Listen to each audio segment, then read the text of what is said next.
दूसरी तरफ कई नदियां और समंदर पार करके मीलों दूर कोई था जो कियान की तरह ही उस चांद को देख रहा था।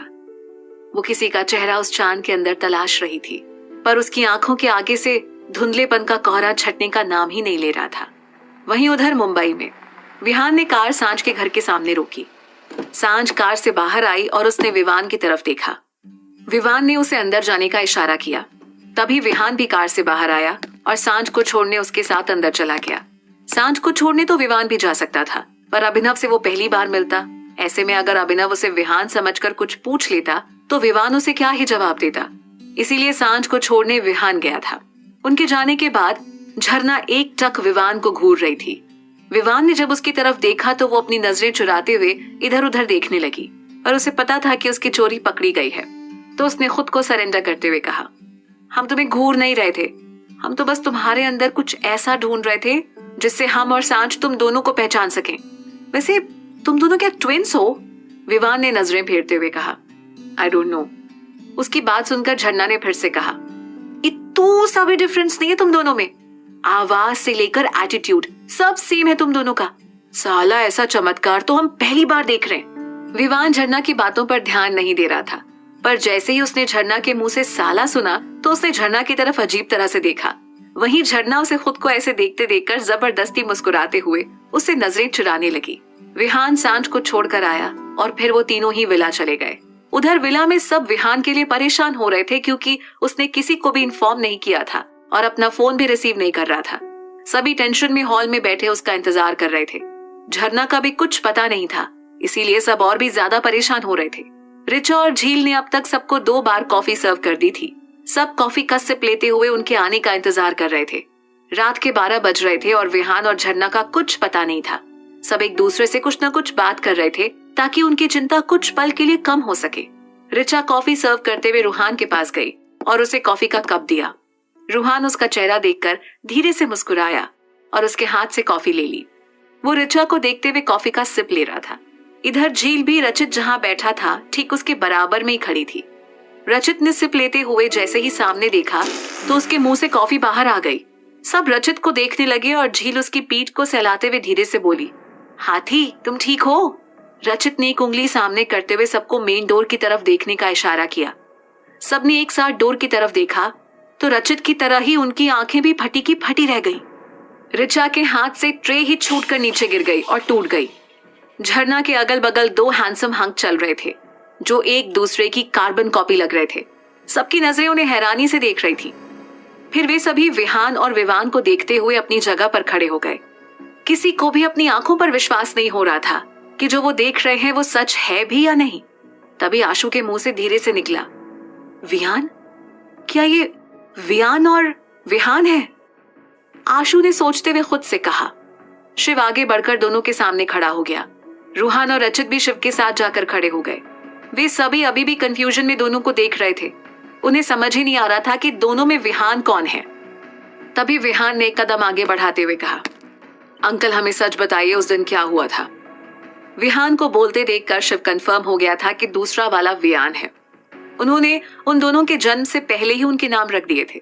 उसने आगे बढ़कर विवान को छुआ और उसे हक करते हुए कहा, तुम जिंदा थे?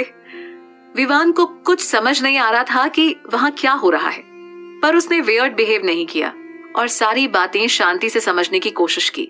उसने शिव को भी खुद से दूर नहीं किया और फिर शिव के बाद एक एक करके सब विवान से मिलने लगे।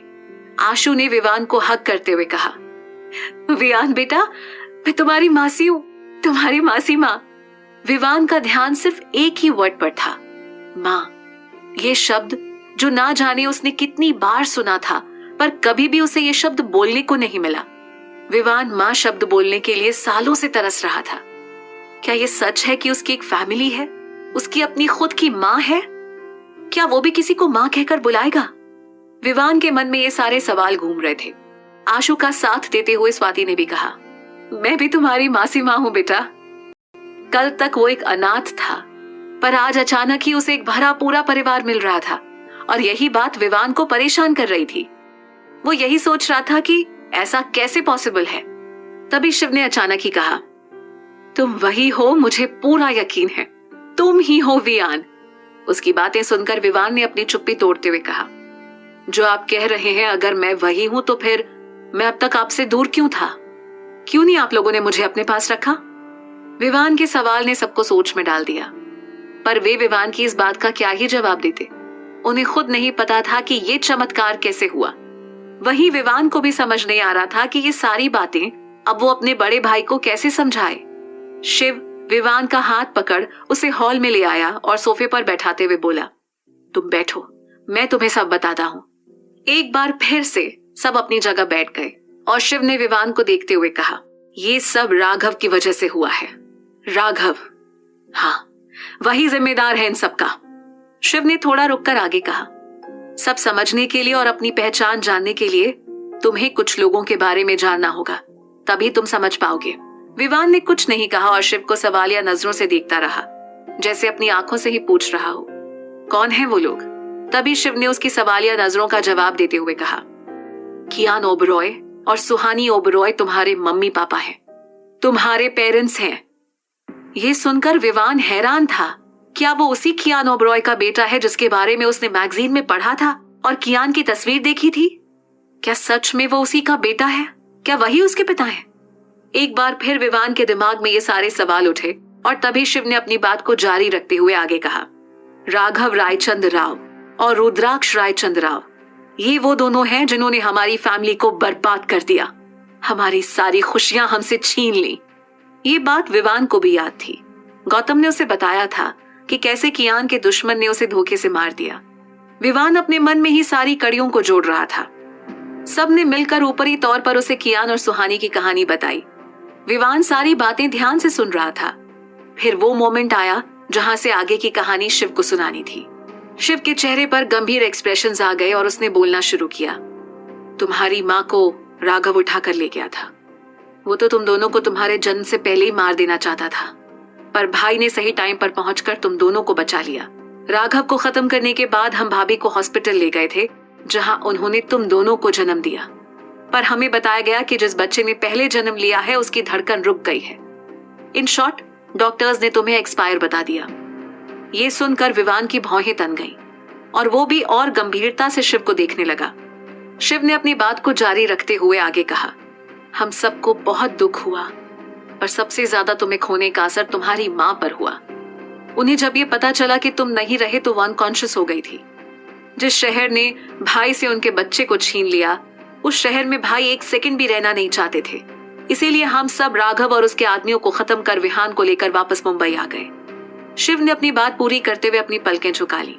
विवान को अभी भी समझ नहीं आ रहा था कि अगर वो मर गया था तो अब जिंदा कैसे है।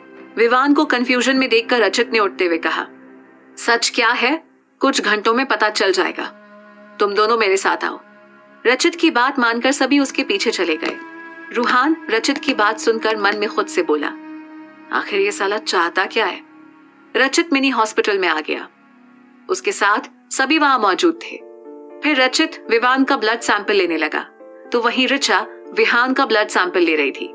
उसने तिरछी नजरों से उसे देखा और कहा, भाई क्या सच में आप दोनों ट्विंस हो? मामा ने इस बारे में एक बार बताया था, पर क्या वो सच में विहान भाई हैं? विहान ऋचा की बातें सुनकर हल्के से मुस्कुराया, जिसकी भनक किसी को नहीं लगी। उसने एक हाथ ऋचा के सिर पर रखा और उसका सिर सहलाते हुए धीरे से कह दिया। वहीं रचित दोनों का डीएनए टेस्ट कर रहा था। ब्लड सैंपल लेने के बाद रचित ने कहा, बस कुछ घंटे और, फिर सच सबके सामने होगा। उसकी बात सुनकर शिव ने कहा, रात बहुत हो गई है, जब तक रिपोर्ट्स नहीं आ जाती तब तक सब जाकर सो जाओ। उसकी बात मानकर सब सोने चले गए। विवान और विहान दोनों फर्स्ट फ्लोर के कॉरिडोर की बालकनी में खड़े थे। दोनों की ही आंखों में नींद नहीं थी और वो दोनों ही कियान की तरह रात के अंधेरे को घूर रहे थे। क्या तुम्हें भी यही लगता है कि मैं वही हूं जो सब मुझे समझ रहे हैं? विवान ने बिना विहान की तरफ देखे पूछा। विहान ने भी उसकी तरफ बिना देखे कहा, हाँ तुम वही हो, मेरे जुड़वा भाई, मुझसे 1 मिनट बड़े हो तुम। विहान ने फिर सवाल किया, अगर रिपोर्ट्स मैच नहीं हुई तो? विहान ने कहा, कल सुबह पता चल जाएगा, तुम्हें भी और मुझे भी। और फिर विवान की तरफ देखकर उसने आगे कहा, मेरे साथ चलो। विवान ने कुछ नहीं कहा और उसके साथ चला गया। इंडिया में जहां रात हो रही थी तो वहीं इंग्लैंड में आधा दिन बीत चुका था।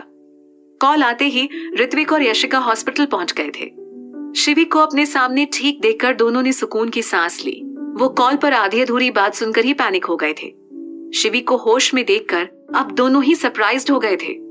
तभी यशिका ने शिवी को गले से लगाते हुए कहा, फाइनली तुम्हें होश आ गया, तुम ठीक हो अब। शिवी ने भी उतनी ही गर्मजोशी के साथ यशिका को हक किया।